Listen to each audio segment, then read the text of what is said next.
Mr. Jackson, he's the guy to know about the airport down here. Oh. I was telling, I have a pilot's license, but between the wife and the kids, I don't get to fly much. I haven't flown in a couple of years now. Well, I love to fly. anytime. I'm serious, give me a call if you Every want. once in a while, there's somebody, there's like a stunt pilot that I can see out of my office window once in a while. I don't know if he's flying out of Gettysburg or whatever. Frederick, he flies out of Frederick, doesn't he? Yeah, but he makes it, I know him quite well. He comes up here and makes a landing on our airport once a week, and then he takes off and he does a zooming and then he scares the hell out of the residents and the people, and then he goes up to Gettysburg. Same thing up there, and who was it, Matt Harvey called me and he said, you know, there's some idiot up there who's doing acrobatics over my house. He said, you wouldn't happen to know who he is, would you? I said, well, there's so many people flying airplanes, I don't know all of them. He says, how about if I show you a picture of his plane? And he had gone out there with his camera and taken a picture. I said, I know exactly who that is. So he and I had a little chat. I said, you do that shitty. If you do that, commit that sin again. If you do it below 1,500 feet, you're violating the FARs for low altitude acrobatics. And if you do it above, you're in violation of the airspace for the airliners. So you get seen doing it one more time, and you won't have a license anymore. I had the Biden event over here at the one resort about a month or two ago now, and we had 3 airplanes that came in pretty close. And there was one that actually buzzed the building about 100 feet above ground level. What airport? I assume they were coming out of Gettysburg Airport, but we had the Biden over here at the, I forget the name of the resort now. But he had an event over here about a month before the election. Protesters all showed up, but like I said, 3 planes were coming over. It was insane. Your open invitation anytime. It's 7:30, so this week is not pledge allegiance to the flag. Pledge allegiance to the flag of the United States of America and to the republic for which it stands, one nation, under God, indivisible, with liberty and justice for all.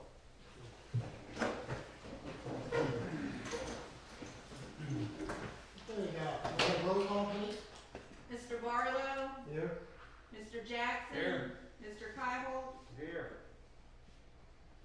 Okay, this time is a public comment. I want to open the public comment to anyone that's on our telephone line or viewing us by Facebook or YouTube. Our access code and our telephone number tonight is being displayed, but it's 717-996-3996, and the access code is 36761. This time we have public comment is open. First, before we open it to the general public, I have State Trooper with us tonight. You want to come by and introduce himself to the Board of Supervisors, so it's your floor. All right, sir. You can't miss me. I'm 6'7" and ugly. I get it. I'm Lieutenant Todd Littell. I'm his new station commander. Not really new now. I've been here since March over at Gettysburg. You might have known Lieutenant Nicky, who's now Captain Nicky, my boss, super guy. I took over after he left, and I just wanted to take the opportunity. I'm trying to get around when I can. I know some townships are meeting in person, some are not. I was on the phone with one earlier, actually. And being as you guys are here, I just want to swing in and say hello. And introduce yourself. As I said, Todd Littell, it's my name. If I can ever be of assistance, reach out to me, phone calls or emails. Even for you New York Giants fans, I'm an Eagles guy, so. You are in serious need of psychiatric help. How do we reach you if we need to? Through 911 Center or direct or? You can call the station 334-8111 and email us my first initial, last name, T-Witalic, T-W-I-T-A-L-E-C. Or ask me and I'll give it to you. Or just reach out to Chief. Okay, I'm ready to write. Go ahead. You can take this guy out of here when you leave. I must be violating one or two ordinances. At least one. That's At it. least Ordinance we one. don't touch, that's all you. Yeah. Well, thank you again for coming by and introducing yourself. We really appreciate it. Anybody got any questions? Anybody have any questions for the? I'm just curious, where are you originally from? I grew up in Philadelphia, What part of Philly? Port Richmond section. I just watched Rocky movies again the other night. If you Rocky thing, so. Like, yeah, I grew up in Philly, I actually went to college over in the Lehigh Valley, and my parents lived in the Poconos, so I got basically the eastern side of Pennsylvania. That's awesome. How do you like it out this way? I love this area, this is beautiful. Not How's too, not too quiet for you? Nah, this isn't too bad. Nah, this isn't too bad at all. I'm a history, I like history, so plenty of that around. Yeah, absolutely, absolutely. And I have to admit, I've actually had to, through my promotions, I've moved into different positions where I had to clean up and fix messes at different stations.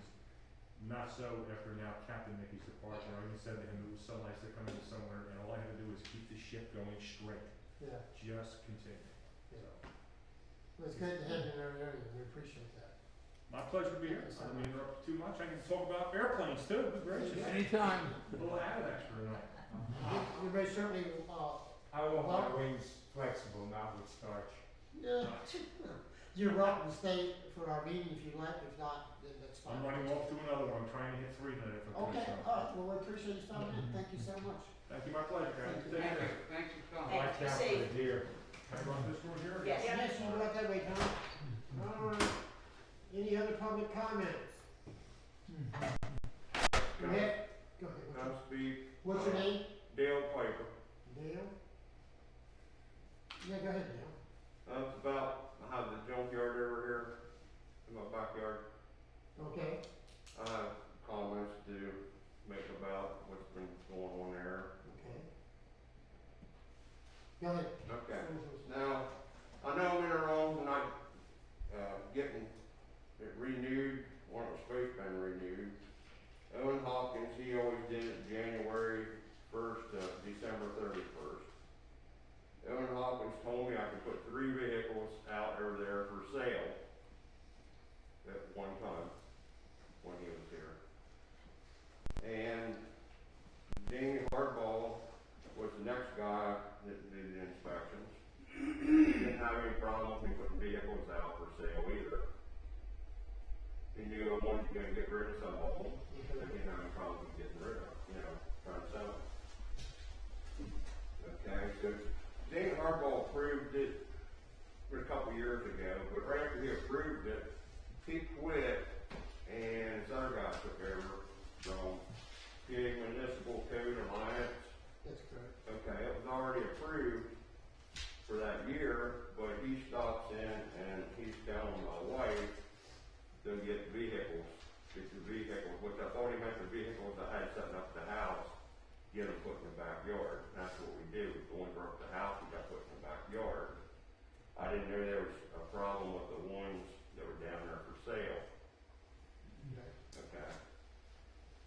So, anyway, we sent the check in to get it renewed this year, and, Andrew Miller come out in, October, I don't know the exact date, October, and, after he was there, a couple days after he was there, I sent him, messages on my phone here, or I emailed him.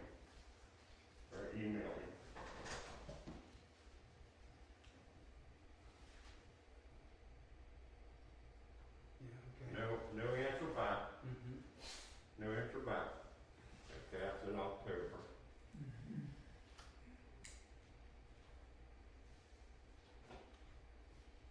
Okay.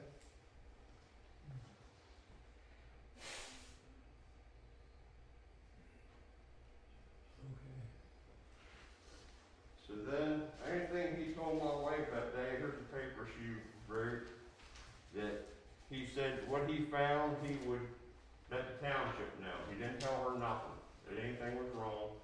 He said what he found, he'd let the township know. Okay. Not the same thing we were told.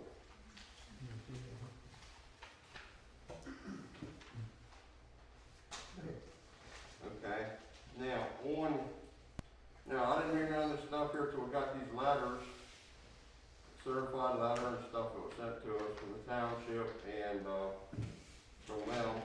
It says here he was, this Andrew Miller was out there in October. It says, this other guy, made a lot, says he was out there October 30th. And he was out there again November 4th and reveals that property remains and property stored outside fence, and there will be tall grass and weeds remaining in violation. Well, we were never told we were in violation of anything. So, you know, how do you correct something if you're not being told that you're in violation of it, you know? That didn't, you know, didn't sue them, didn't pass, they didn't tell us nothing. And right there, they never answered any of my questions. Okay. You know, so I just, you know, we're working on it now, and it's supposed to get inspected again Friday. I'll call them and set up inspection for Friday, so to get it straightened out. Are you finished, or do you have anything else? Yeah, I think that's it. This is Clint right here. Clint, do you want to respond to some of these? I can confirm that Mr. Piper called our office sometime this afternoon and set up an appointment for Friday. Office plans to send one of us out to take a look at the conditions there. He feels that he's in compliance, or very close to in compliance, and when Officer Miller was out there in October, and again when I visited the property in October and November, the junkyard appeared close to compliance, but we still had the issue with the cars, and I didn't determine whether the weeds had been cut or not. I can tell you that looking back through the records, even give me a second here, I'll find it. It's on 10/11, October 11th, 18, James Harbaugh investigated the property again for the annual junkyard inspection. That was a predecessor to Pennsylvania Municipal Code, and he has a note on the bottom of this. There are 3 vehicles in the front yard for sale. Mr. Piper is aware they cannot stay there permanently.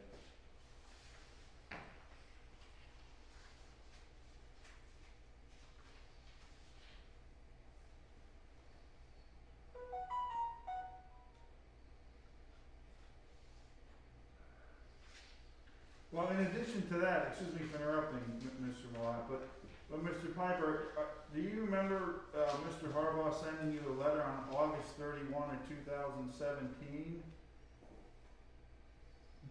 No. Do you want to take a look at this letter here? Is that your correct address up there? Yeah. I also have. And in that second sentence there, can you read that second sentence?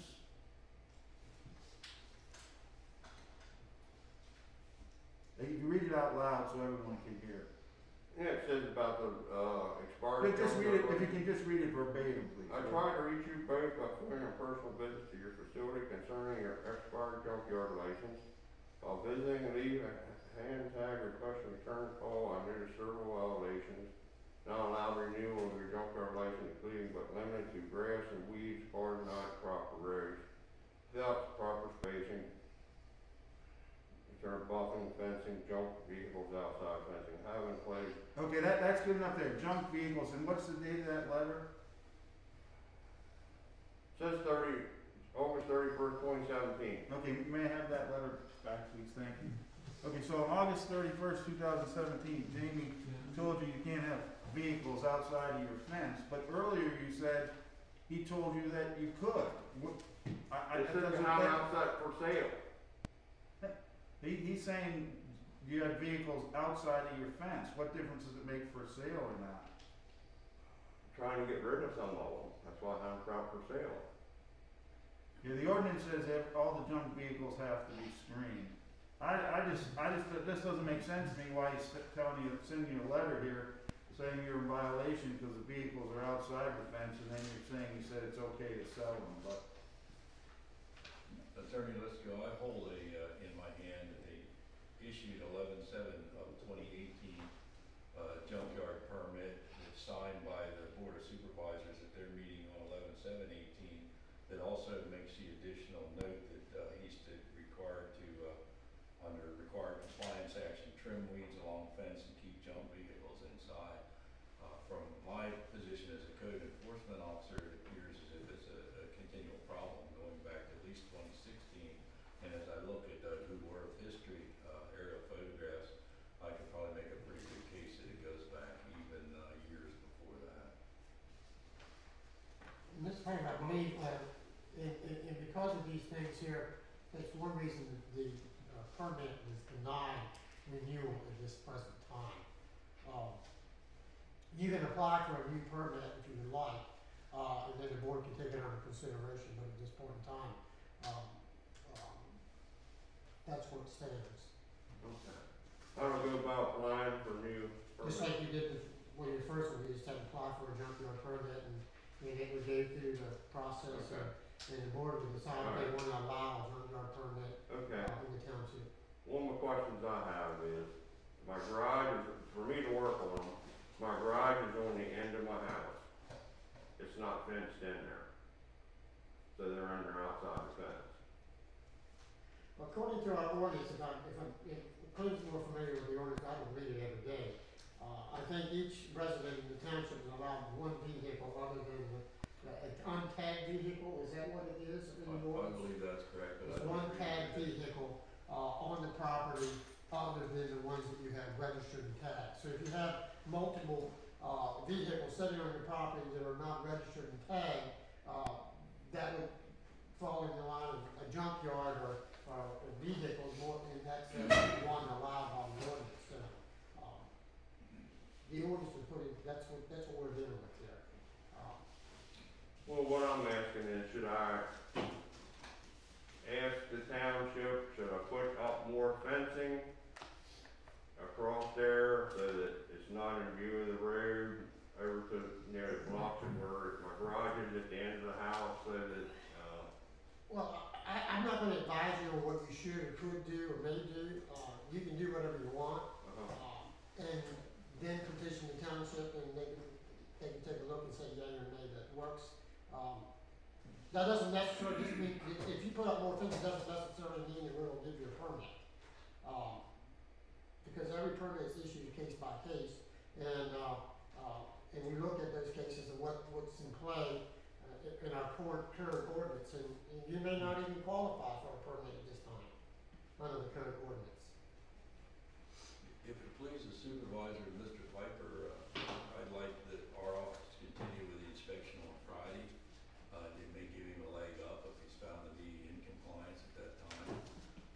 But I would advise against building a fence and then asking permission to expand the junkyard. I would sooner that you got permission first than to find out you spent the time and effort to build the fence and it's all for naught. Yeah. That's fine. I'm totally fine with you going forward with doing the inspection on Friday and then bringing your findings back to the township, for the board to consider. Is that all right with you then too, if we keep that appointment? Yeah. yeah. So everybody, supervisors in agreement with that? I just have one question, so is that continuing from his previous permit then? Just No, his permit is expired. So in order to perform the inspection, would he need to apply again or no? No, he's already set up the appointment plan. He'll come back with the inspection report and then the board of supervisors can determine if they wanna, consider issuing another permit or not. Okay. That sound good? works for me.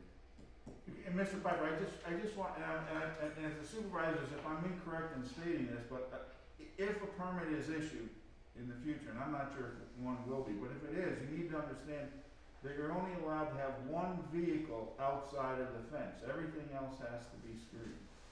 Okay, are supervisors, is that your position? You're not, That's the current ordinance, that's what the current ordinance says. whether it's for sale or not, it doesn't really matter. You can just have one vehicle outside of the fence in the future. Because that seems to have been the main problem as I look through the file over the years, is the vehicle outside the fence. Okay. Anything else you would like to present or anything? I just, wanted to address that, and, like I said, my garage is on the end of the house, and, I'm working on something there at the end of the house, and it's exposed to the road, one of the vehicles, and Okay. so, questions should just put up more fence across there to help block it from the road.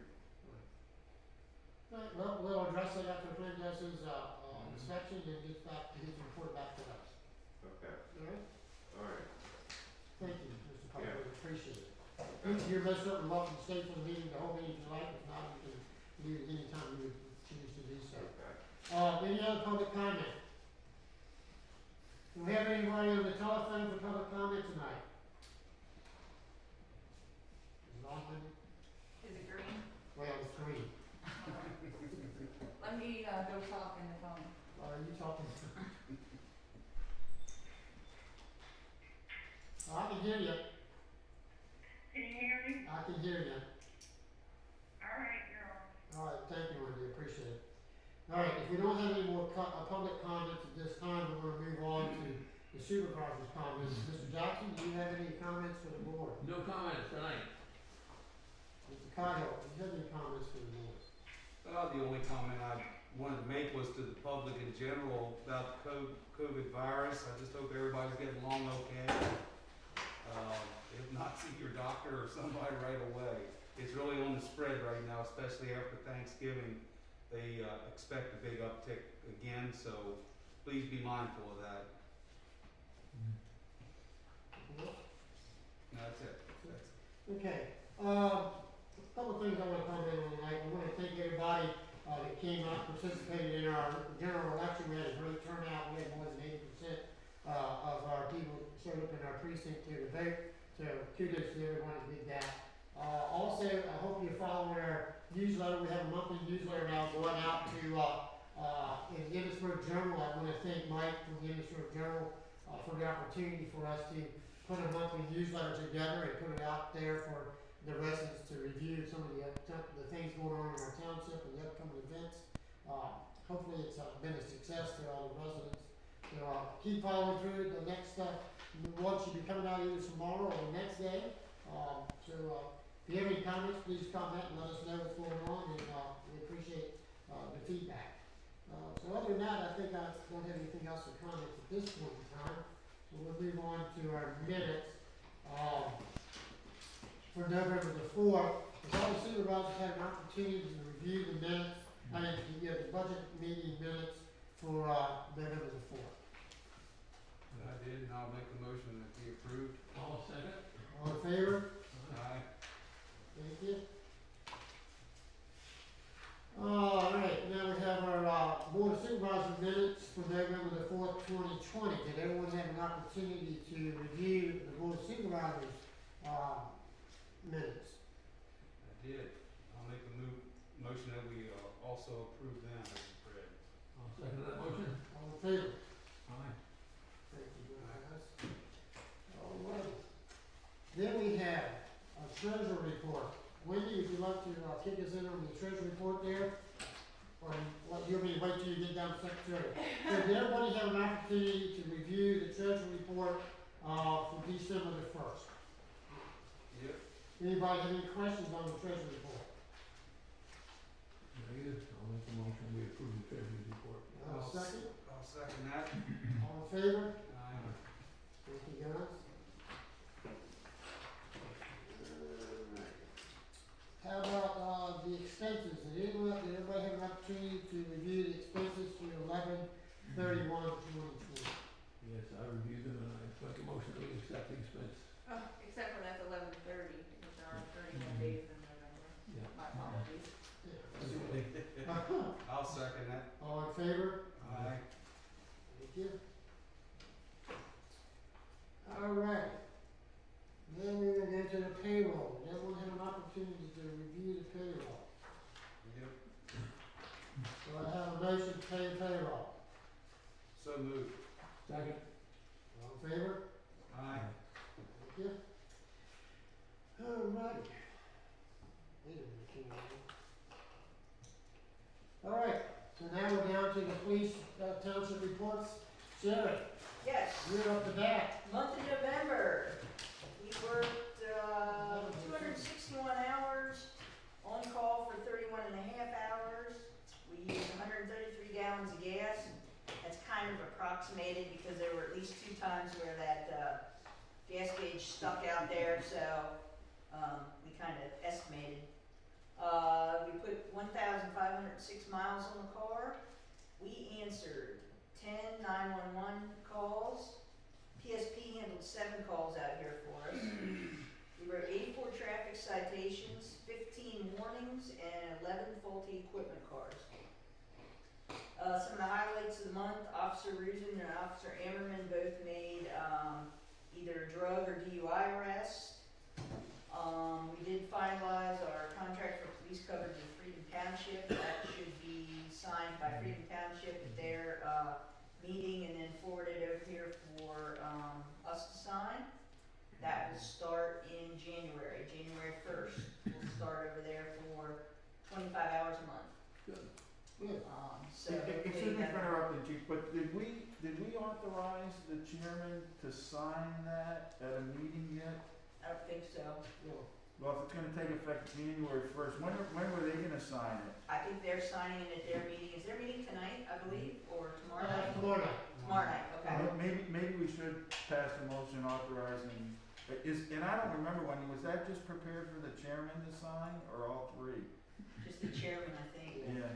Yeah, we probably should have a motion authorizing the chairman to sign, that way if we get it, he can sign it, and then you can start on January first. Cause I don't think, we won't be meeting, next meeting's January fourth. That's correct. That's good, that's a good call. I'd like to make a motion that the chairman of the board can sign the agreement with Freedom Township on the, police contract. Second, I'll second it. all in favor? Aye. Aye. So approved. Yep. Good. I've been working on the policies and procedures, the new policy and procedure manual. That's just about done. That'll be done by this time next month, if not, well, it'll be done sooner than that.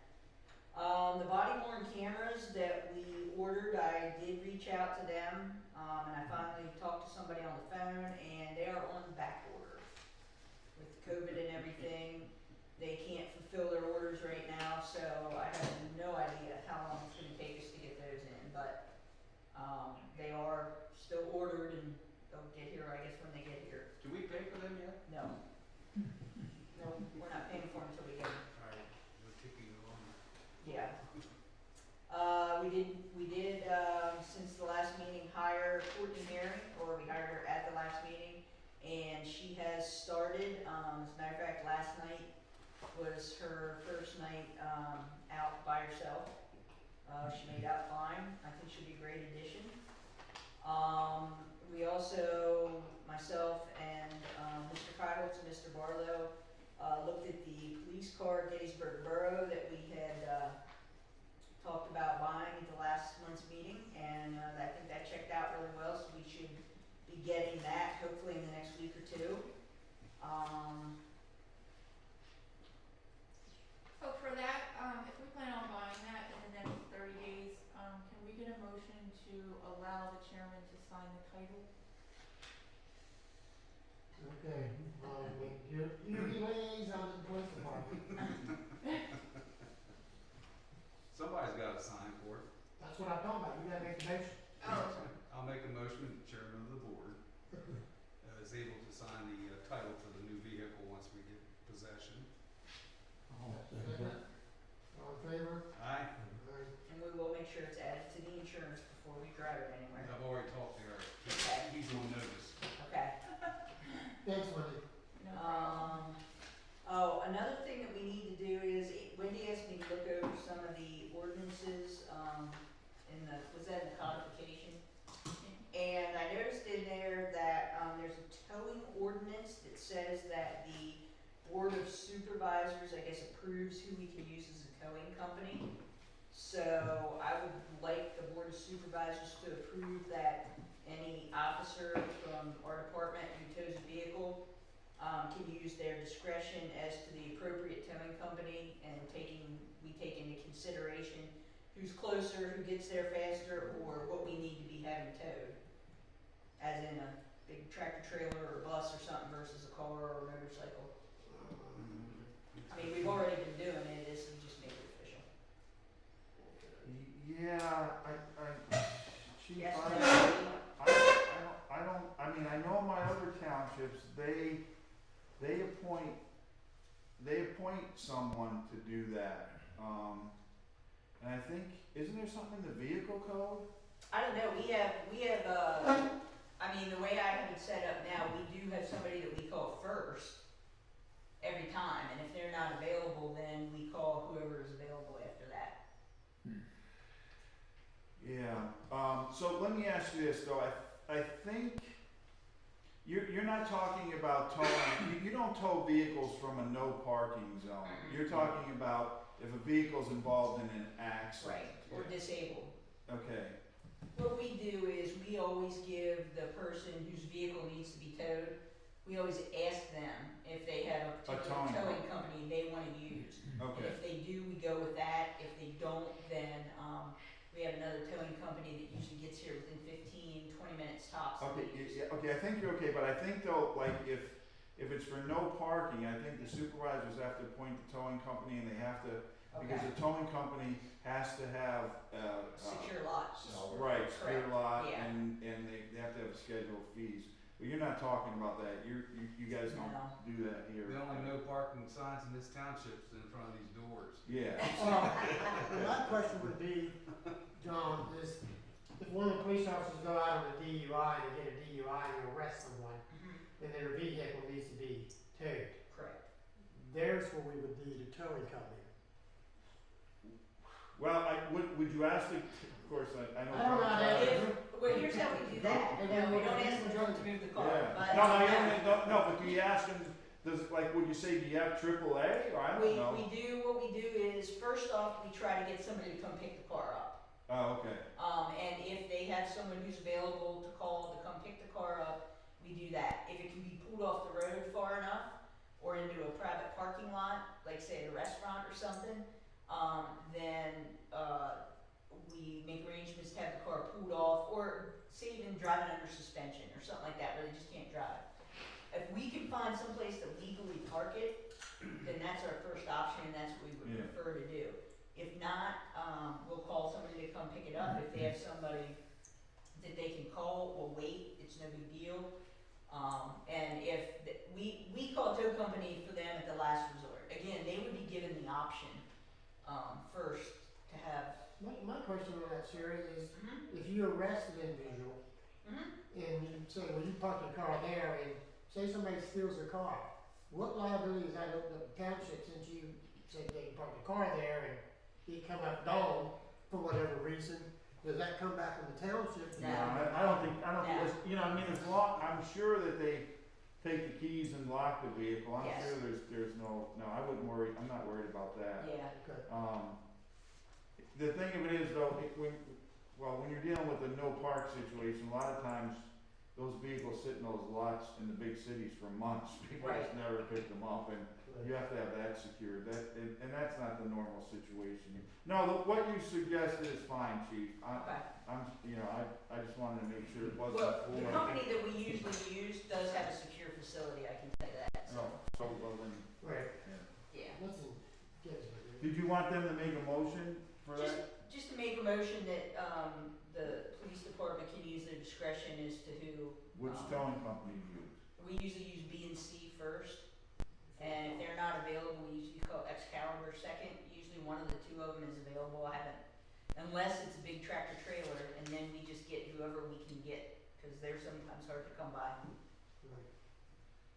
All right, well, I'll make a motion that the police department can use their discretion on selecting a towing company to assist them on the roads when they're out with accidents or any other event that comes about. Do I have a second? Second. All in favor? Aye. So approved. I got one more thing, Okay. if that's okay. Yes, sir. We have looked into buying a patrol rifle for the police cruiser. We don't have one. A patrol rifle. I emailed all of you guys the, particulars on it. It's included in the packet that I gave you. Go back 2 pages, Bob. The patrol rifle that we're looking at, Officer Ammerman, looked into this for me, and, it would be purchased, if we purchase it from an outfit out of Mechanicsburg called HD Defense. All the particulars on it, I'll let you read there yourselves. The price on that patrol rifle for, police is $740. That is an outstanding price. Now, in order to pay for that, we have 2 handguns that belong to Liberty Township. They are both 40 calibers, and one of them is a Gen 2 and one is a Gen 3, which, if you're not aware, means that they are rather old. They are both in working condition at this time, but nobody uses them, and I don't know the last time anybody has used one of those. Are these 9mm They are 40 caliber. or 40 caliber? 40 caliber, both of them. They're both Glock 22s. We looked into trading those in, and the company did say they would be interested in a trade. For the Gen 2, they were willing to give us $250. For the Gen 3, they were willing to give us $300. We also have a Remington 870 pump shotgun in the car that is pretty old, and we could trade that in, and they would give us $175 for that. I did check all these prices, and that probably, for all three of them, is right around the going rate of if we sell them to a dealer, what we would get for them. So that's a pretty good deal on all three of them, I think. Now, the total on the three of them, if we traded them all three, would be $725, which would mean that Liberty Township would owe $15 plus the trade to get a patrol rifle for the car. Sounds like a good idea to me. Well, I got some questions. Ask away. $740 for that rifle is not a bad price, I'll agree with you there. But that's not all in, all done price. Because I know you're gonna need ammo. We'll need ammo, we'll need a strap for it. You'll need a sling, what about Sling. extra clips, what about a sight? The clips come with it, the sights will be whatever is on it. 2 clips? I'm not sure. You gonna get an ammo belt with that for the butts, the stock? Or you're just gonna use the 2 clips? I'd say we just use the 2 clips, and the spare we can either carry on our tack vest or in the car. Well, you and I have talked about yeah, this, and you know I'm on the fence on this. I know you are, yes. And- Go ahead. Well, and the other thing, what about sights? Are you going to ask for, require night vision or anything of the sort? No night vision, I mean, So the sights that are on this gun, as it is what you're going to use? they should be, yes. Should. And down the road, if we wanna revisit it, getting something else for it, when we have the money, I don't have a problem with revisiting it, but the way it comes, we will be able to use it. Sherry, can you explain what you would use it for in general? Some of the It things would replace the shotgun in the car, which is not being used, right? well, no, well, it is, I mean, hopefully we won't have to use the patrol rifle either, I'd rather not have to ever use any of them. But what is But it used if for? we do need one, like, for instance, school shootings, I mean, we got Fairfield, not that we're gonna have a school shooting there, please don't take me wrong there. Bank robberies, we have a couple banks in the area, even though they're not in Liberty Township. Places like that, most of the places where you see, a mass shooting anymore involves, an AR type rifle. They're used a lot. So it's kind of like the difference between having a revolver versus a semi-automatic gun. Well, Okay? a shotgun wouldn't be particularly used in that situation either, would it? Correct. A patrol rifle you can fire from farther away. I can be 100, 200 yards away from something with a patrol rifle. It's very accurate at that range. The velocity on the bullet travels further, faster, and more accurate. With a shotgun, if you're over 50 yards away, well, you know, maybe you'll hit it, maybe you won't where you want it. The other thing is that the bad guys today sometimes wear bulletproof vests. And a bulletproof vest will not stop a patrol rifle bullet. Now that works if somebody's shooting at me, yeah, that's gonna go through my vest too, if they're shooting at me with an AR or a patrol rifle. But if I'm shooting at them with my 9mm or my 40 caliber or my 45 caliber and they have a vest on, which they can get, then that hasn't stopped that. I need something bigger and better to penetrate that, and a patrol rifle, again, would fulfill that requirement. So it's for shooting bad guys, not cows or deer No, or... yeah. It'd be a great deer gun. Yeah, I'm sure it'll make a great deer gun, but no, I mean, What I guess if we had to put one down, we could, but no. Let me tell you a little story, and I won't take long. But Okay. I'm originally from Scranton. Right. They have a park in Scranton, and they had a bear cage, which was kind of they had a zoo there, which was kind of separate and apart from the zoo. Well, one day some teenage kids decide to break the lock on the bear cage when no one's around. Well, lo and behold, five and six black bears got out amongst this park in the middle of summer, and the officers that responded, I don't know what sidearm they used, but the paper said they put 6 bullets in one of those bears, and he was still coming. Yeah. You're not, and I don't know if we have any bears in Liberty Township. We do, A lot. we do. You know, but you're not gonna, you know, Yeah. and I'm just, that could be far-fetched, but I mean, that's a true story. You could probably Oh, yeah. look it up in the Scranton Times and find the article about the bears. And the people with the tranquilizer guns, now they worked, but they had 5 or 6 bears running all over, so they couldn't be, there were only 2 of those guys. Right. They couldn't be everywhere, and I mean, it's just the way law enforcement has gone today. They've gone away from a shotgun and they've gone to an automatic style rifle because it's a higher mag capacity, it's more accurate, it gives you more options, and it's just the way, like I said, it's like when we switched from revolvers to semi-automatic guns, handguns, you know. That's my best way to explain that. What caliber is this gun? It doesn't list that. I believe it shoots 223 rounds. 223, Yeah. alright. If you were to get this gun, how much training is involved or being qualified, as you say? Basically, all we have to do is each officer would have to go qualify with it, because you do have to qualify with it. However, every officer that we have here has already had training on assault rifles, so we wouldn't have to go to any specialized training for it, we just have to qualify with it. What's involved in that? How much time would that take for you to go qualify? Same as it does for me to go qualify with my pistol. What, 2 hours? Yeah. How big is the magazine? Mag capacities in those. 3 shots or 30 or? 30.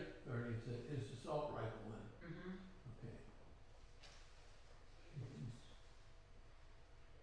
They had 5 left when we called to inquire about it, and they didn't put one back for us. And they said they would hold that until after the meeting tonight, but after that, they won't hold it any longer. So I'll just throw that out there. Okay, well, we do what the chief is asking. Any more comments from the board? Do I have a motion to buy the gun and trade the other 2? 3. 3, sorry. Sorry. No motion? I'll make a motion that we buy the gun and trade the other 3 in. Do I have a second? Well, I was thinking about that. I'd like to see him throw in the sling with the deal, because like I said, I think the trade-ins are worth a little bit more. They're dealers, but I don't know, can you deal with them a little more? Throw in a sling? Oh yes, but I highly doubt it. What's a sling cost? I don't know, maybe price one. The what? Sling or a Oh, strap? sling, okay. Well, I'll buy that and donate it myself. I mean, we're talking like probably less than $100. Yeah, I'll buy that and donate it myself. Don't worry about it. I don't think that's necessary. That's not necessary. Just looking, trying to make sense of it for myself and what we do. No, I got And I share those concerns with you. Oh yeah. Sure, I'm not doubting anything you say, I agree. But that ammunition, you said it's a 230? 223 round. What's that, what millimeters is that? I mean, it's like a 22? It's Yeah. bigger than that, It's about this long, like a 30 caliber machine gun bullet. Something like that. similar. close, just a little smaller. So I have a motion, do I have a second? I'll second the motion. All in favor? Aye. Aye. Aye. well, it's not just the size of the bullet; it's the velocity too. You get a lot more, as you know, from a rifle than a pistol. It's a yeah. think I'm finished. Done? Thank you. All right, we'll let the meeting. Well, Clinton's with us tonight, but we probably don't have his report, please. I do have some of the report. Would you like to do the report since you're with us tonight, or I can do it for you?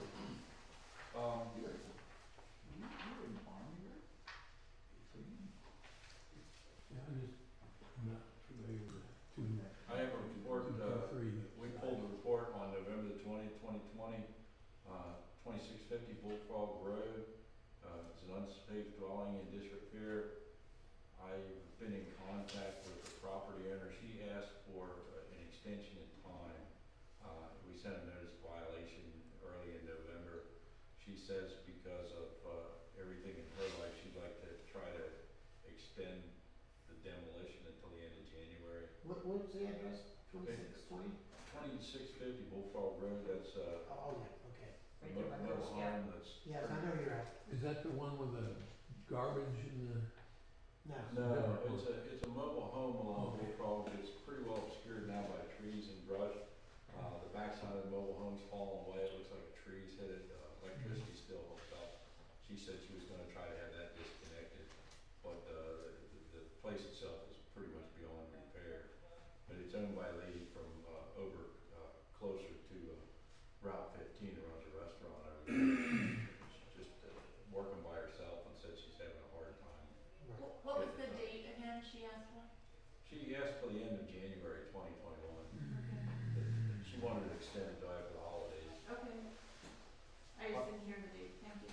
I told her I would do a follow-up site investigation sometime in December and probably reach back around to her after the first of the year, because I seriously don't expect any progress to be made between now and then.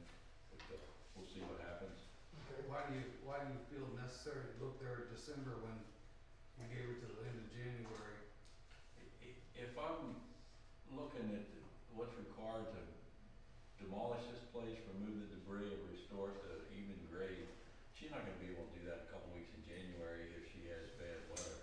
So it was my hope just to spend the extra effort to go by there, say, look, ma'am, I've taken another look at your place, you haven't done anything yet, or I can see that she's been in there on her own or with a contractor starting to work. I don't think if township prefer I don't look, it just seems to be good, just good code practice to keep. Oh, I agree with that. If you're in a neighborhood, I would personally say, that's fine, but wouldn't make a special trip to Chambersburg for that. Certainly. That's my feelings about it. These guys can speak their feelings as well. Clem, were you asking the board to consider granting that extension? Because I didn't know if that called for a motion or not. I don't really think it calls for a motion as long as the board's comfortable with my approach to code enforcement. I generated a notice of violation that had given her a much shorter time frame, and then after speaking with her, just agreed to, given the condition of the property, allowed to go another month. Yeah. The other problem on Bullfrog Road, it has junk, refuse, debris. We're working on a notice of violation, but in the last, I don't have a note on in here when I did it, but I've been in touch with the Area Agency on Aging and Adult Protective Services. And the Adult Protective Services in Adams County is looking into trying to reach out to the individual that owns this property and see if they can provide some assistance to deal with the hoarding situation, the living conditions at the property. And I'm just kind of slow walking that for a little bit until I hear more from them, until I hear back from them. What's his situation? Is he unemployed, employed? No, he's a licensed plumber and gainfully employed every day with a large HVAC contractor down in Maryland near the city. He drives a company vehicle back and forth to work, and appears he lives out of that company vehicle as well. How long is this, you say he was employed or is employed? Is employed. How long has this been going on? It appears to me that, and you guys may have more information than I do, it's been going on for years. Yeah, it's been going for quite some time, since 2016 at least.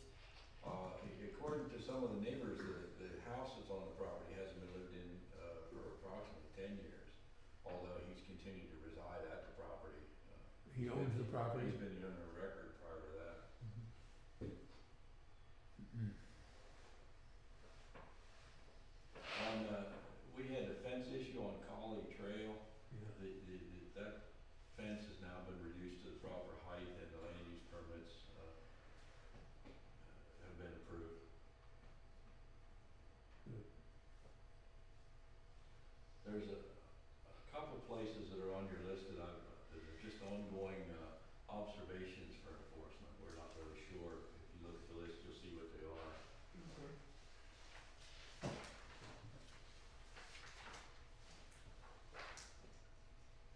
On It's Clem, I didn't give them that list, that was the list you gave me a couple weeks ago. They don't have that in the packet, so. okay, I can leave this with you after the meeting, but since they're enforcement actions, I prefer, unless you direct me to do so, not to give No. site specifics on a couple of them, No. especially ones that are under continuing investigation. Right. The 620 Glad Hill Road, I will give you that one. It's we found a residential dwelling unit being constructed above the garage. We sent a notice of revocation for zoning land use permit and denial of the UCC building permit. We're waiting on further information there, whether it's a sewage permit situation or whether it's just a redesign and resubmittal of the land use permit application.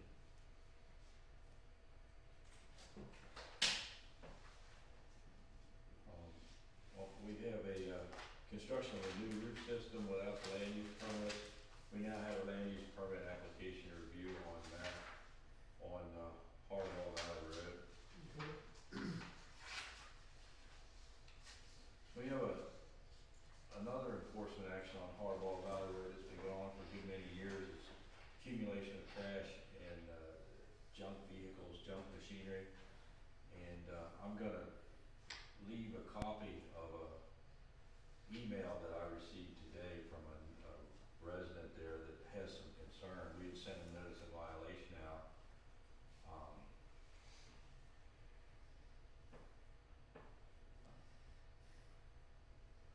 We sent a notice of violation out to clean the property up. It's a property that's been an ongoing violation since at least 2016. Yeah. And on November 20, 2020, I penned another letter saying, you know, you've been given plenty of chances, you've been given another extension for a year, that year runs out December 31st, 2020, you've shown really no significant improvement. Bless you. The letter just said it was my intention to file formal proceedings against you after December 31st if the issues are not resolved and defense removed. Consider this letter a final warning in our last attempt to seek voluntary compliance. I received an email today and the office received a phone call from a neighbor that feels it would be a little unfair.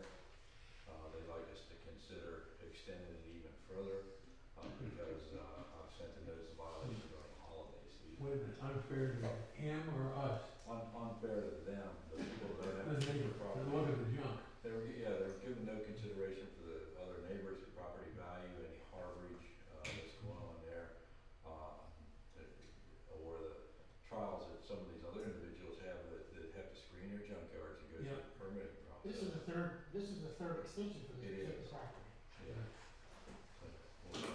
And the third extension, which has not complied and done any cleanup whatsoever, or very little. It's been 3 years. That's correct. Okay. That's kind of what I pointed out in the letter, and apparently now some of the neighbors feel that's slightly unjust. I plan to give the neighbor a return call. Yes, sir. You know, Clem, I'm familiar with that situation. And I think I even wrote one of his letters, giving him his third or final extension. Yes, sir. I have a letter in the file. But I heard, and I'm not sure it's true, that he was delinquent on taxes and when the house was repossessed or taken over by creditors or something. Is that, do you know anything about that? No, that's not part of my concern. My concern is But if he doesn't own it anymore, if the bank owns it, it'll be a different enforcement situation. Adams County tax parcel viewer still shows, the two individuals as the property owner. Okay, well, that answers that question. What I heard is incorrect. If that's happened, it's happened since the. No, it was several months ago. Well, he's been given multiple warnings, revised. I think it's time to close it down. We have, I'll skip down the list, some of them are fairly basic, but we have people that appear to be living in a camper on, or just off Old Waynesboro Road. We turned that over to the SEO a month ago. I asked them a week and a half ago what they've done, and, it's still in the SEO's hands. It appears as if the camper's hooked to something in the ground, whether it's a buried car or an actual septic system. We have no way to tell. There's laundry hanging on the line, so there's somebody living there. And we believe they're living in a camper while they're remodeling over an extended period of time the old house that's on the property as well.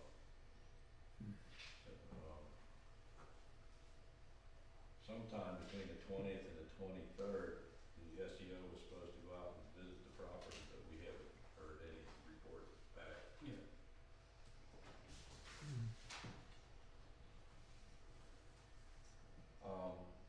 We had a re-roof of a manufactured housing unit on Pumping Station Road. That project's taken care of, it's closed, everything's settled.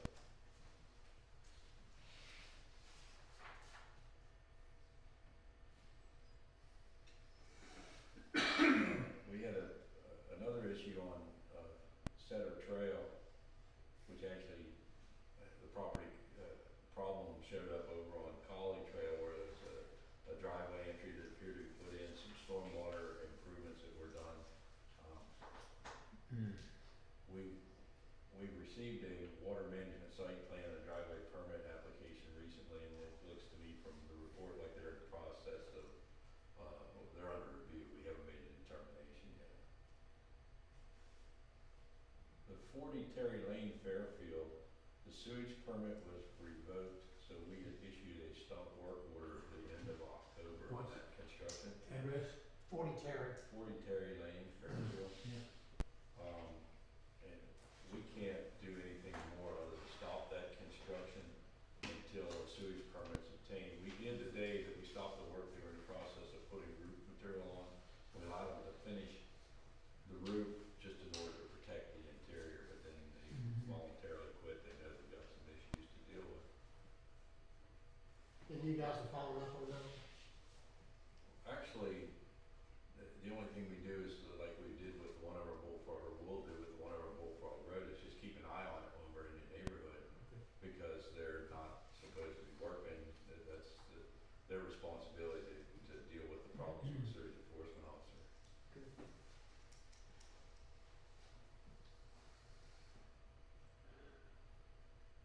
Anything else? We have one over on Tract Road, construction without zoning or land use permits for utility shed. On the 20th, the day of the report, we had talked to the applicant. He was gonna drop payment off to Liberty Township with a note that, we will review the application. And then we have a, construction of a kitchen addition on Tract Road to a single family dwelling without a building permit. We twice sent out letters telling the property owner there that his application's incomplete. We've twice denied it. The last time was the 9th of November, and we expect that one will be just a challenge for a while. Is that Snyder? I'm sorry? Do you know if that's Snyder? Yes. He was issued a permit, Andrew issued it. Okay. So he must have complied. I did see he had copies of the plot plans that were different, the drawing. That's happened since the date that we pulled the report. Yes, it either came in this morning or yesterday, so it's resolved. Okay, so it's resolved as far as permitting goes, but I think the actual approval of construction may be a challenge for us for a little bit. And then, as we talked earlier this evening, Mr. Piper's here, and I think we're in a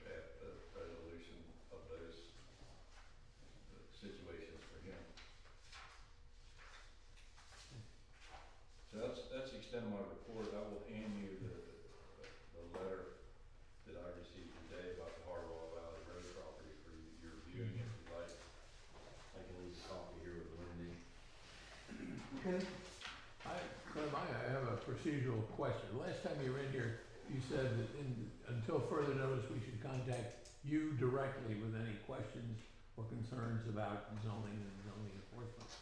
And I've called your office a couple of times, and I have not been able to catch up with you. Nothing important, but I haven't met our zoning officer, Andrew, is that his name? That's correct, Andrew. Is it possible for us to get to meet him? Yes, and you and I spoke on the phone, I don't know, probably 2 or 3 days ago, Yeah.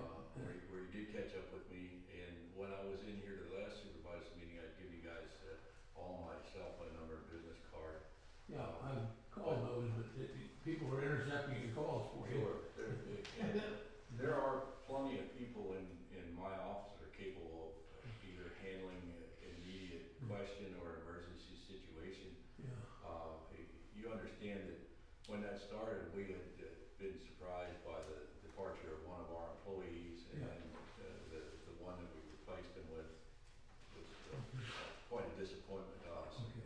Left the township and PMC in a little bit of a lurch, but I think we're pretty well recovered from that. So you're interchangeable now. If we talk to I think Sharon or Andrew or you, it's all the same thing, right? Obviously, I'm the buck stops here, Yeah. so if there is something that nobody else can resolve, please feel free, but it's certainly want to, I'd rather see you get the service you need as quick as possible as to say, well, you gotta wait for Clem's in town, and that's just not fair to the town. I agree. That's why I brought the question up. All right. Well, we understand there's another fellow named Tim that has been, his name's been on some of the things that the correspondence. There's 2 Tims that you say Tim, or Jim? Tim. Tim with a T. I'm sorry, I'm hard of hearing. That's it, huh? I should have seen that coming. There's Tim Hong and Tim Mock both work for me. They both do various forms of code enforcement. Tim Hong is he's administrative.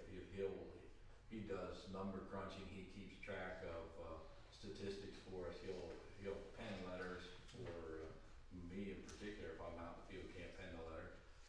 And Tim Mock is a code enforcement officer, just like Andrew or Darren Katz was. Okay. Mostly, probably what you saw was from Tim Hong. He's a resident here in Gettysburg. You saying Han, H-A-N? H-A-M-M, M is in Mary. Okay. Well, I think what the board would like to do at some point in the near future, if you could find time to bring Andrew out where we can all meet him, because none of us have met him. We've heard his name, we've seen his name. Some of the residents that we've dealt with have said his name, and we were like, well, we don't know who you're talking about. I'll be glad to do So that. we definitely need to meet this fellow where we can understand who we're dealing with, and so anyhow, if you can make that happen, that'd be great. Yeah, I actually enjoy that. Okay. Anybody got any questions for Clem? I think you covered quite a few. That's just what it's certain to have. All right. Do you have anything else for us, Clem? No, sir. Before we move on? Just All right. appreciate the opportunity to be of service. I appreciate it, thank you much. All right, the road department, I'm not gonna take a lot of time on the roads here. We have a couple things that are going on. First off, we drove, let's see, what did we drive this past month? This last month, we drove 806 miles total, in the 3 vehicles. The truck is 736 miles on the truck, and the other ones are just 32 miles and 37 miles on the other ones. We used 59 gallons of fuel, or gasoline this past month, so we ran a lot for 59 gallons. 26 gallons of off-road is what we used for the month also. The signs that were approved by the state for us to put up our second set of signs out here on 16, no left turn 400 feet ahead. So we'll be ordering those signs probably through tomorrow and getting those put up. Hopefully before the end of the year, we'll have those up. We did have the gas tanks come out. We did contract with fueling agents for the gas tanks and for the off-road and on-road diesel. But we also have inspection done in the tanks, and come to find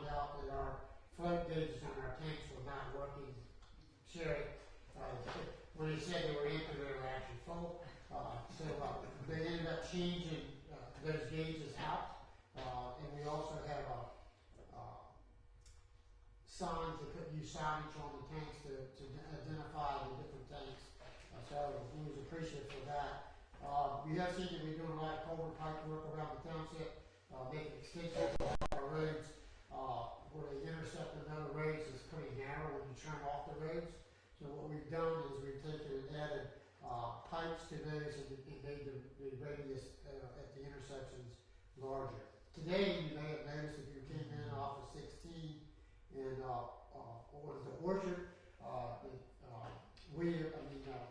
Tom Wales' crew was out there today and graded the shoulder and the blacktop, the shoulder there at the intersections. Hopefully that will take care of the problem we have with water running off that road down in the road.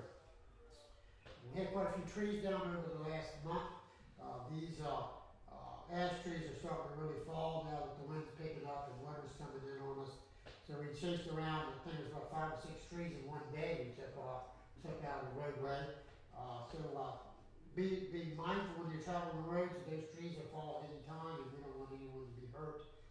So if you see a tree that looks like it's getting ready to fall, please contact the township, give us notice, and we'll go out and try to address that. We did get the plows on the trucks today. The big truck, she's ready to go. Everything's all greased up and ready to go.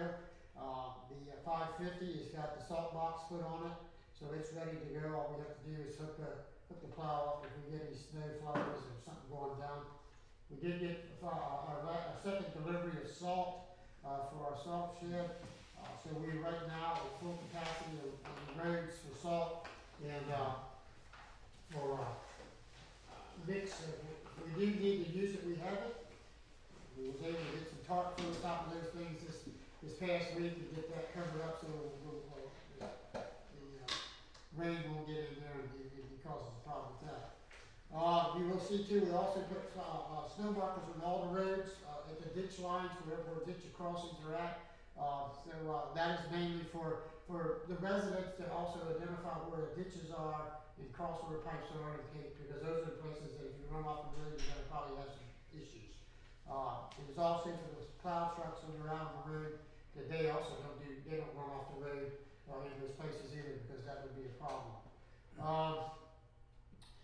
The only thing that we have left now going forward is we've got some pole patch that needs to be done along the roads. I will tell you that our Bruce has been working with us on almost a weekly basis now. Will be as need basis going forward through the snow season. So if we don't need him to come in, he's not going to be here on a regular basis. So I do appreciate Bruce and all the things he did to come in and help us here in the township.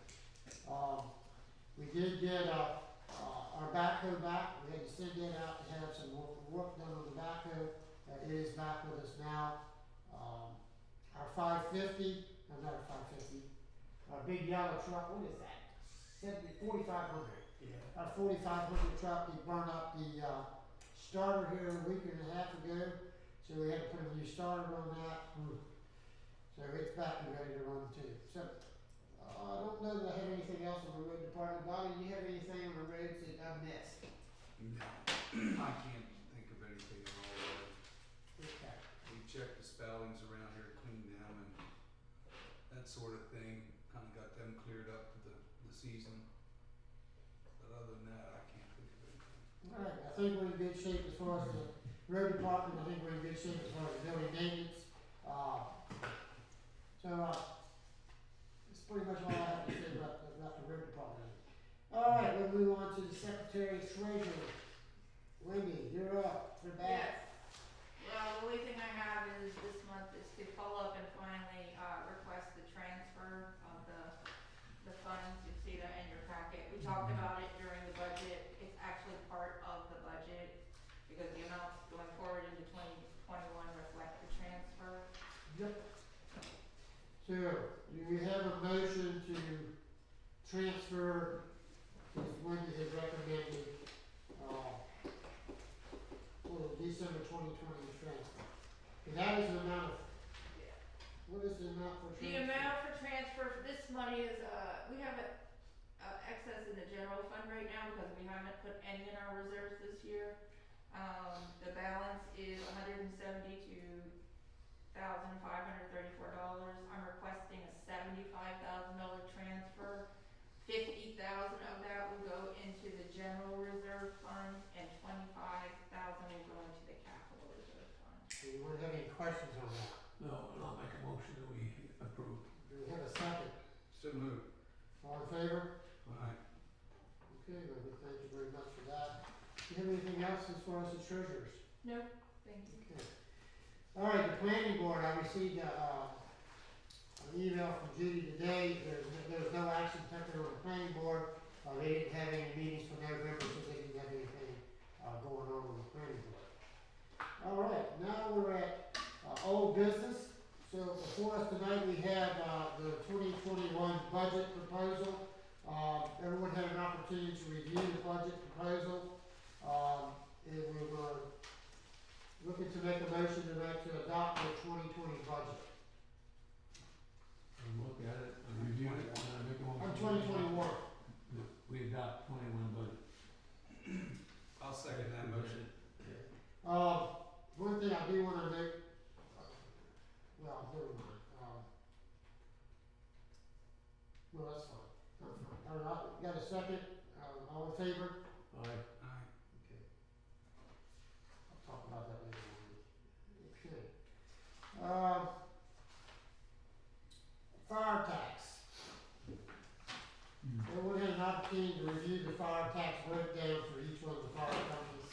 Yeah, I'm kind of surprised that Fairfield is as small a participant as they are. Does that surprise you too? That's the numbers they presented to us, and that is a surprise.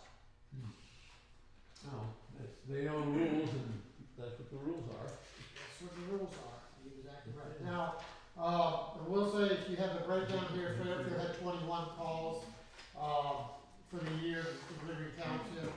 Fountaindale had 16. Fire tax distribution. Emmitsburg had 56 calls. They reported. Arms, which is the ambulance service that we have now, had 69 calls, with 43% of the calls in the township. The total calls are 162 calls for all the companies.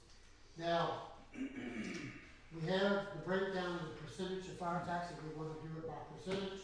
That is not something you have to go by. Join the conference. But if this is the way we want to distribute that, this is your opportunity now to say otherwise. If you don't want to do it. I missed what your point was. You were interrupted by the telephone. Oh, I was saying that the fire tax, you see where it's broke down in percentages and the Yep. percentages that each fire company could get. Yeah. If you do not agree with that, this would be the time to speak up. Well, these are based on the records that these fire companies submitted. This is correct. Right, Wendy? Correct. It is correct. And we think these reports are reliable, and there's no fudging or anything going on with those that we know, is there? Not that I know of. Now, I will say Orange was not in the equation the last time, the EMS. Yeah. They are our EMS. We're not required to do that much if we don't want to. It's totally up to the board of supervisors. Yeah. If we want to do it this way, we most certainly can. Well, they're the only source of ambulance They are. at the present time, so the township really has no choice but to send for them when somebody needs an This is ambulance. correct. Well, you can't argue with that. Robin, you have any comments on the report? No, I'm just absorbing these numbers a little more. Good. Well, No comment. all right, so we have the numbers before us. Do I have a motion to distribute the money according to the percentages that are in front of you? I'll make a motion to distribute according to the percentages. Now, are we gonna tell each of these fire companies what the other ones are getting? Yes. Yes, Probably, we will. I'll send a letter and I'll send out the distribution to all. So they'll know if, gee, we forgot to report all the activity that we should have reported, they'll know next year Correct. to do it. Yep. Now, All right. Wait, where were we? So, do I have a second to distribute that accordingly? So moved. Okay, what I'm gonna do before I call for a motion for all of us, I am gonna read that out. Yes. Fairfield had 21 calls, which is 13% of the calls for the township. And their pay this year would be $4,277.78. Fountaindale reported that they had 16 calls in the township at 10%, and their tax revenue for that would be $32.5926. Gettysburg reports that they made 56 calls into the township at 35%. Their pay for the fire relief is $11,407.41. And then we have Arms, the EMS services, at 69 calls in the township at 43%. Their pay is $14,055.56 for a total of $33,000 in fire tax funds. That is our total tax, correct? That's a total, yeah, there's always some extra in there for other bills for All fire. right, so I have a motion to pay according to those numbers. I got a second. All in favor? Aye. I do have one question. We did have a problem at one time with them submitting actual invoices with the things that they. We have all that taken care of, they submitted a full report with their invoices, I think I covered that in my memo. Okay, thank you. I do wanna point out, because I don't think we said this out loud, for the record, the calls are from January 1 to November 30th of this year, for all of the companies. Okay. Yeah, you have had enough in January. Yeah. All right, thanks, Wendy. All right, our next one is this G11 permit for this bridge in Old Waynesboro. You don't have anything in your packet on it, it's just on the agenda for tonight. The thing is, we've been dealing with this for probably, 4 years at least, maybe a little longer. Subject? The subject is the bridge on Old Waynesboro, the only bridge that we own. Every year we get it inspected, every year we get the same audit back on it, that it needs repaired, needs this done, this, that. Anyhow, we have to get a GS11 permit, to work on that, we cannot go in the waterways without it. That permit's gonna cost us between $3,500 and $4,000 to have an engineer, generate this permit. There's no way around it, we've looked at different options, I've had, Jessica Ilka working on this, with, the DER and, Department of Environmental Protection to try to see if we can not have to get out of not paying this permit fee, but we can't do it. So, we have slated right now for repair on that bridge for about $15,000. The repair is not including the $4,000 for the permit. I would like to talk to the board, have the board give some suggestions. What you wanna do? You wanna go through the permit process and get the bridge worked on, and you wanna continue to get the violation permit every year that we get from, PENA? We don't have it in our capital budget for next year. The bridge repair itself is The bridge is, not the permit. not the $4,000.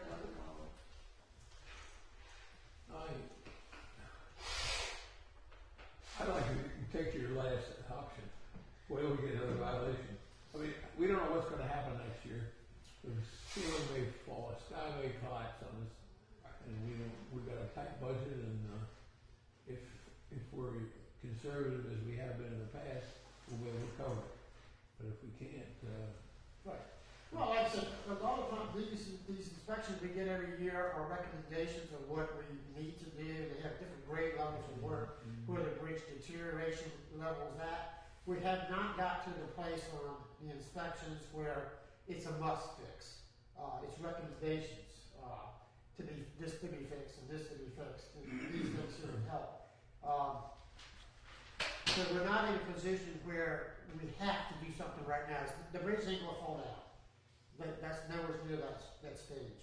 But this permit, we're just not gonna get around this permit. No matter how we shape this one.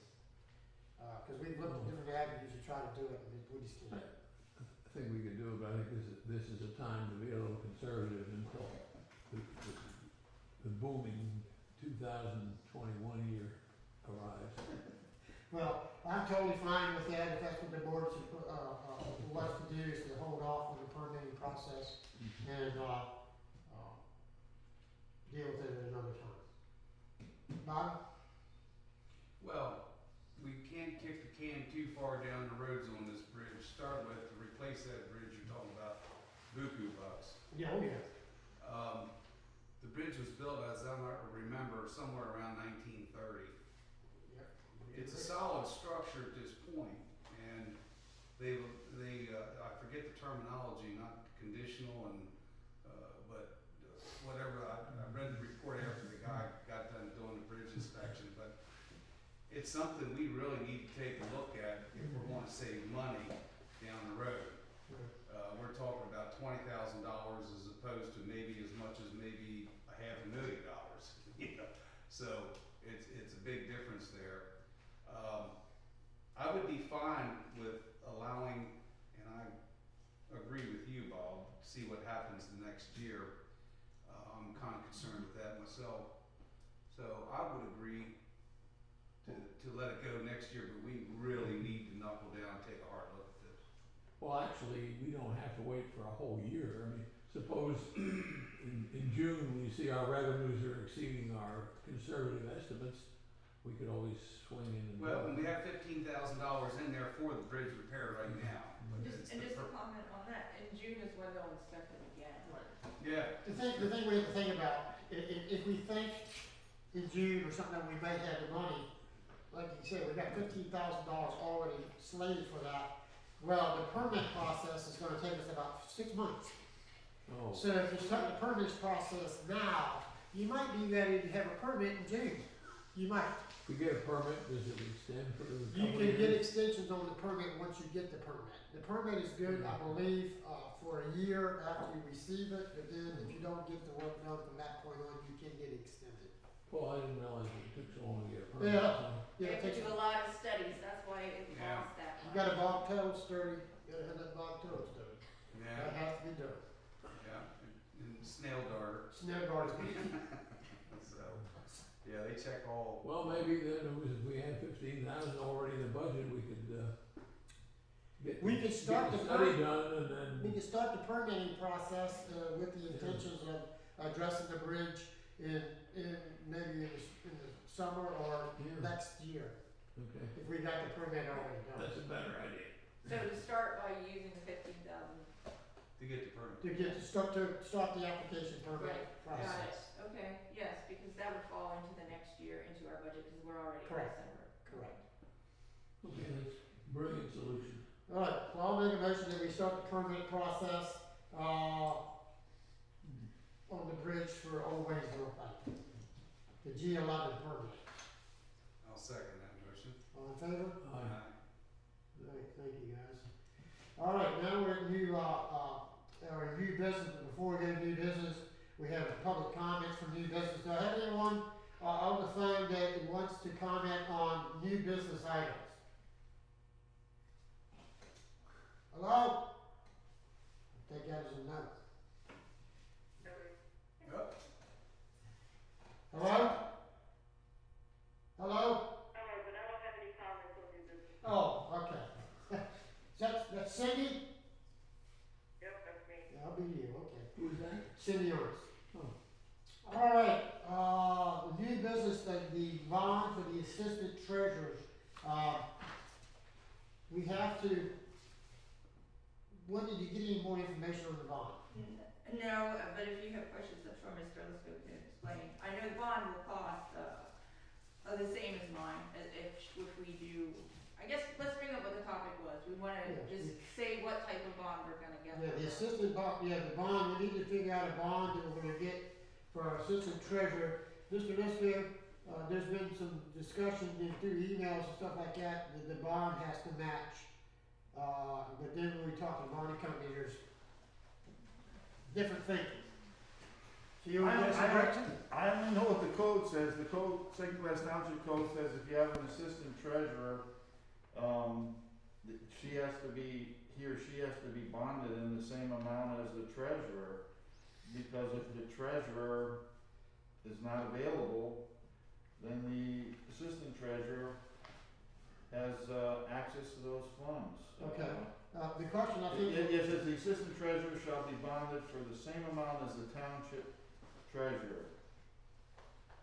So Okay. I mean, I don't know I mean, and I know that they were trying to sell you a bond, I guess, I think the amount is 800,000, Correct. and they were trying to The stacking on provide you with a bond for 800,000 over a 4-year time period, and it would only, if in year 1, she stole $800,000, you'd only be covered for 200,000. That's my understanding. it. My understanding No, would be covered it's for not. 800,000, and if the Each second year, each year it stacks on top of each other. So the No, next year would that's- be 160,000, the next year would be, whatever, 160 plus 80, so 240,000, and that's how, That's the bond I have. that's what she has. She has a stacking bond. And that's what we were talking about, that the bond that, the assistant got a quote for, it wasn't, you would sign up for a bond for 800,000 every year, but you could only make a claim against 800,000. 800,000. Even if it was a 4-year If period. it's a 4-year period, you can only claim 800,000. Yeah, see, and I don't, and it's my understanding that these bonds they're for 1-year periods, they're renewed every year because your budget, the amount of money that is available that the treasurer has access to changes every year. Pretty, I mean, Yes. unless it stays, unless you know for certain that your budget's gonna be the same for the next 4 years, it has to be equal to whatever the funds are. And generally, most townships, those funds increase every year. I agree with you totally. I do not understand what the insurance company was trying to sell us. It baffles me. It does not make sense. I've spoken to PSATs. I've spoken to the DCED. I tried in another insurance company. I tried to get someone to explain to me how that even made sense, and I got no answers, and that's why I sent it to you. I was baffled. That Well, makes I I only understand the bond that I have, like you said. It's whatever it is that year, every year, whatever your bond is. yeah, next year it might be $1 million. Yeah, exactly. But you have to renew When I it. first started, it was I had one for 500, Right. so, 500,000. And now it's 800,000. Now it's 800,000, agreed. And all I can tell you is the code says the assistant treasurer has to be the same amount. The code says the amount has to be whatever you estimate her funds that she has access to for the year. Right. So I think you get an annual bond for Wendy for 800,000, an annual bond for, is it Jessica? Yes. For 800,000, and then next year, if it's $1 million, hopefully it is $1 million. Hopefully it's 10 million. Yeah, well, you're pretty good. Okay, Yeah, you know. So I guess, I don't wanna beat this to death, I just wanted, because Jessica had already gotten a quote and I didn't wanna pay that bill for that other type of bond, I wanted to bring it to the board's attention, and then I wanted on record that the board, if they do agree, would agree that we need to have Jessica purchase the same bond that I have. That's what I want. I would make a motion that Justin has the same bond. What is the price of that bond? It's $1,125. It's twice as much as this mystery bond. His mystery bond that we don't know anything about. The whole cost of the bond is $1,000? Yeah, Per Yes. person? per person. Per person. That's Right. it's per That's person. pretty small. It's $11.25 for 800,000. And that's for a year period. Correct. We I think assess. it's pretty darn good. Well, I don't know. All right, Less I than think- $200 a month. so I would make a motion that we have Jessica insured at the same rate that Wendy is, the same bond, at $1,100. I'll second that. Thank you. All in favor? Uh, And that's 800,000. Okay, the next one is our tax ordinance. You have in front of you, the tax ordinance for Mr. Lisco, for the earned income and the net profit tax ordinance. Did everyone have a chance to take a look at that? This here is, we're not gonna vote to adopt this tonight, we're gonna vote to advertise. No, oh yeah, that's what it's. Yeah, advertise and have state Yeah, so- staff, and I sent Wendy an email explaining what she needs to do. General Code provided us one from Mount Joy Township, another township here in Adams County. It's very similar to it, but one item I changed is they, for some reason, do not impose the earned income tax on Maryland residents working in Mount Joy. Oh, yeah. I don't know why that provision's in there. I did not think you wanted to eliminate No. residents from Maryland working here from paying the tax, so I took that out. Okay. But other than that, it's pretty much the same. Someone should ask Al why. I don't know why. You know, maybe they don't have many residents working in Maryland. I don't know. I just don't I'll know. ask him if, I know him pretty well. Yeah. That was just in there, and so I took it out. Alright, so, I got a dumb question. go ahead. It says here 1%. I thought the rate on that was 1.5%. Am I right? No, it's 1%. It is 1%. Now, some school districts, But when we get our EIT, some school Say that districts, it is. yeah, see now, if the school district imposes an EIT, then we, even though it says 1%, we can only get a half, I don't know. but we only get one bill, that's EIT bill Yeah, for tax return, and every year fill it out. I thought it was 1.5%. When do you No, don't no, know that, do you? I don't live here, so mine's. Let me, I'll check it, I'll double check it. I'm sure it's right, but I always thought Alright, it was 1.5, but I'll check that. Well, I'll definitely verify it tomorrow when Okay. I look at it. I'm 99.9% sure it's only 1%. Well, There are certain exceptions where a school district can impose a 1% earned income tax, but that's, Okay, well, I have my tax And form for that last number year. would have been listed in the previous, amendments that we were looking at too as well, so. the prior ones, but they're pretty old, they say 1%. Yeah. Yeah. I'll check my tax return for last year. I have, it's on a form and it shows exactly what the percent is. I wanna make a motion that we advertise this, Yeah, for possible adoption in our yeah, January, meeting, okay. Yeah, the January 4th regular meeting. regular meeting. Do you have a second? Second. All in favor? I, Thank you. All right, I have a question for, the CPA firm thing, because Mr. Lisco was speaking to me before the meeting.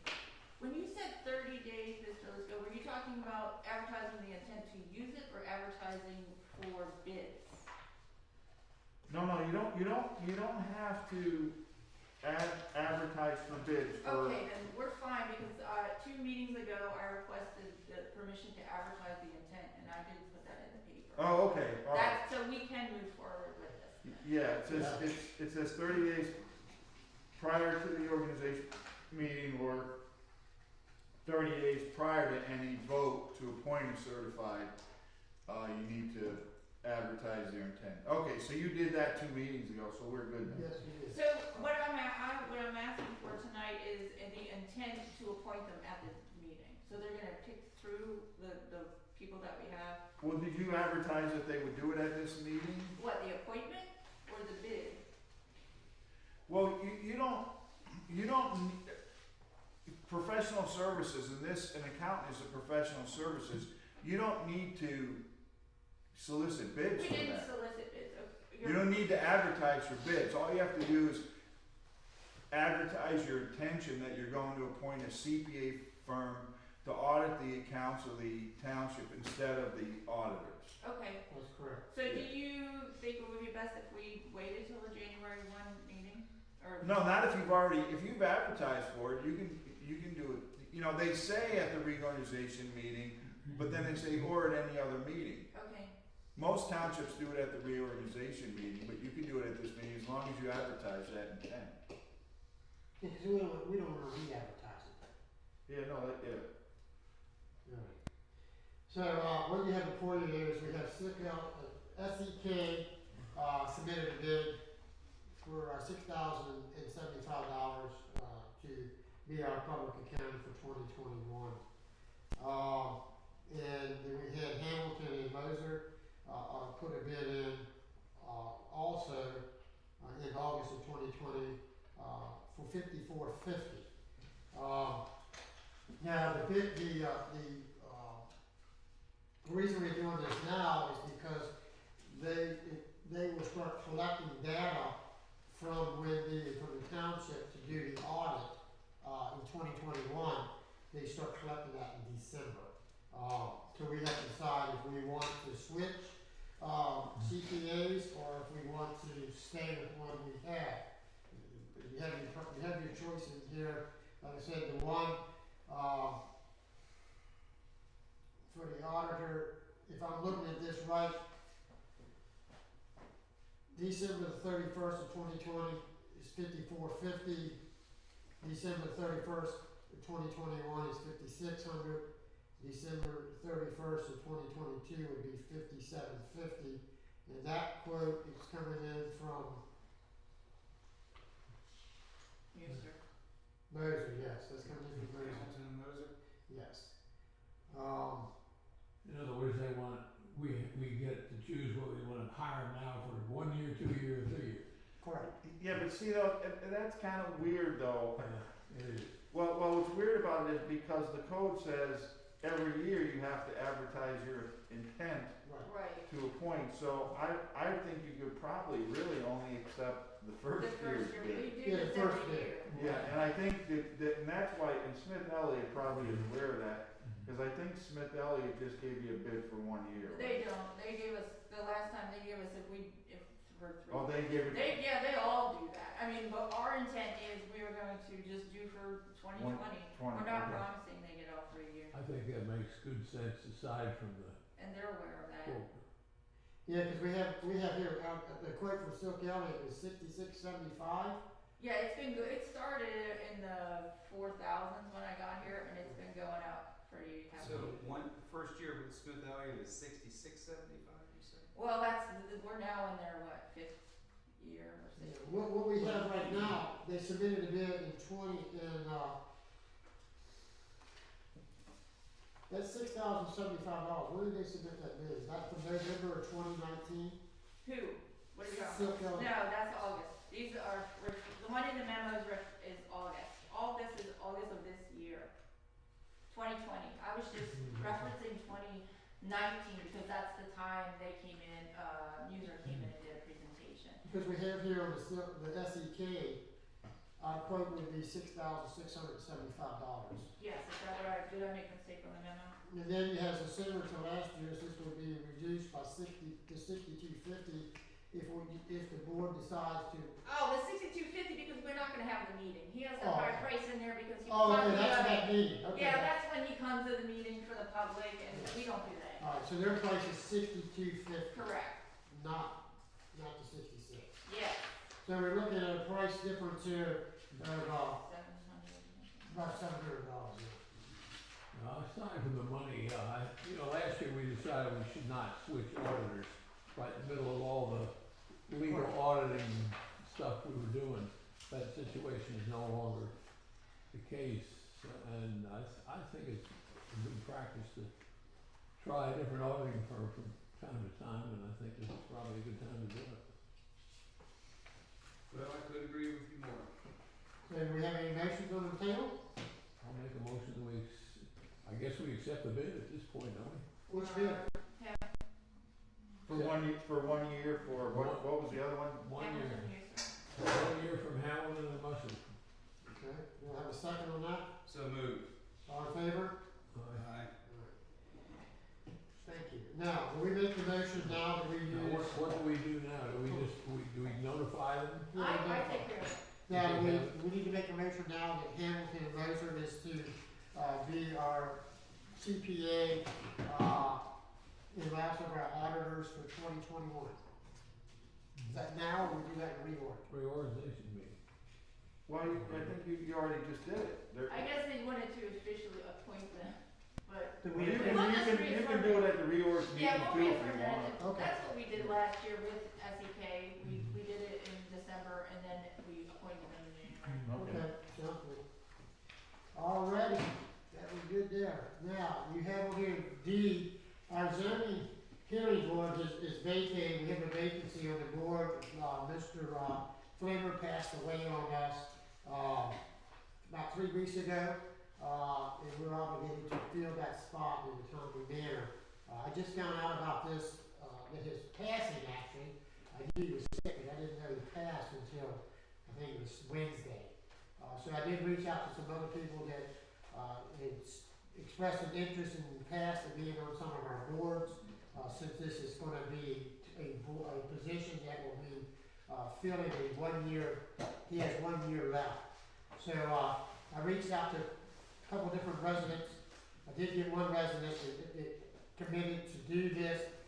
Cindy Arts, did say that she was interested in doing a 1 year term, for Mr. Flinner, so, I'm gonna make a motion tonight that we appoint Cindy Arts to the position of the zoning hearing board.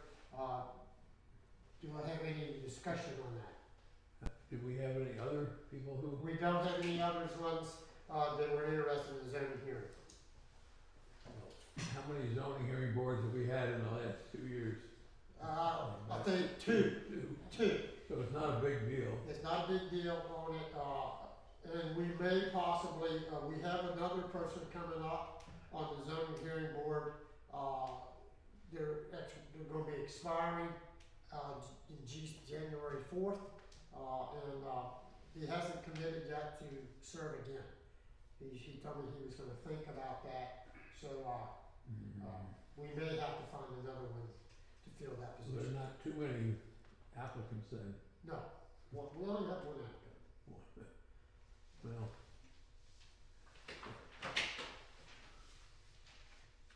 Does that mean she's gonna come to our meetings? The zoning hearing board, yeah. If we have a zoning hearing, yeah. I'm talking about our monthly meetings. Oh, yeah. Well, I'm kidding. Oh, now. yeah, she's on the phone, you're gonna ask me any questions. Are you gonna come to our meetings if you're nominated and elected? Cindy? Hello? Do what? Are you still there? Here. Bob wanted to know if he was gonna come to the meeting sometime. Yeah. We got the citizens advisory committee. Yeah, he misses you. He misses me, doesn't he? Yeah, I'm waiting for you to return to your slot on the citizens advisory council. Alright, so I have a motion, do I have a second for Cindy Owens to be on the zoning hearing board, for a 1 year term, to finish out Mr. Flinner's position, Dr. Flinner's. I'll second that. All in favor? Aye. Alright, Congratulations, Cindy. Cindy, you've been approved to be on the zoning hearing board. I need you to come into the township, at your earliest convenience, and we need to find a notary, because you have to take the oath of office.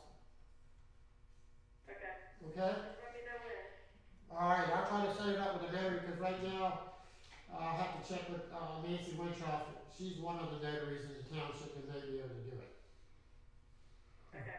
Alright? Thank you very much. Congratulations, thank you. Thanks, Cindy. Thanks, Cindy. Bye-bye. Okay.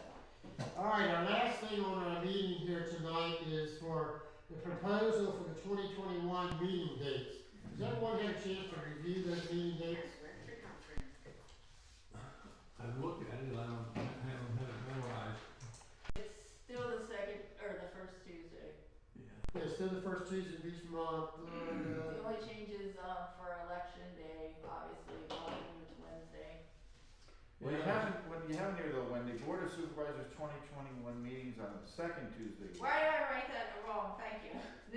We all look at this agenda. Where's that at? I don't see it. First Tuesday, because my dream is to have it on the second Tuesday. Oh, keep reading. I don't even see Planning it. Commission, is that the third Tuesday? No, it's second. I'm a mess. Thank you. Oh, it's on. Anyway, yeah, so let me tell you what we're gonna do. Oh. We're gonna have I'm asking you to consider a motion to advertise the organization meeting on Monday, January 4th, the Board of Auditors meeting on the 5th, and all of the supervisors meetings 7:30 p.m. first Tuesday of the month, except for November, because of the election day, we'll have it on Wednesday. And then the planning commission will meet as needed on the second, or third, it is third Tuesday, Mr. Lisco, third Tuesday of every month. At 7:30 p.m. Okay, yeah, looks okay. Yeah, so I always try to move the board meeting. Yeah, Anybody else have any, When's the What's plan, it? the third? It's always the third Tuesday, it's 2 weeks after our meeting. and what we probably want to do is try to slide in some workshops in there for the budget. Okay, we'll do those as they come up when we get there. We're required to advertise all the meetings for the year at once, regular meetings, and then if they come up, we can make changes. I just needed a motion so I could put that in the paper. Anyone have, wanna make a motion? So moved. Anybody want to second it? All in favor?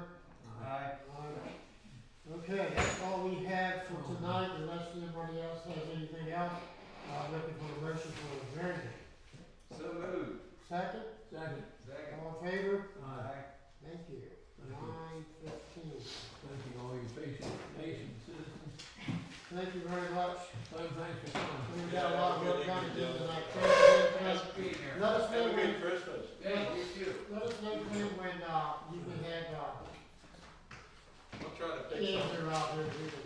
someday a little close to the holidays, we'll start Have getting a nice started, Christmas, John. Yes, you too.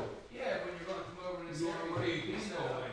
still be going anywhere. That'd be fun. Yeah. No, my, I feel like he was a young fella. my son is gonna try to come up from Florida, but we'll see how that goes. I'll see you.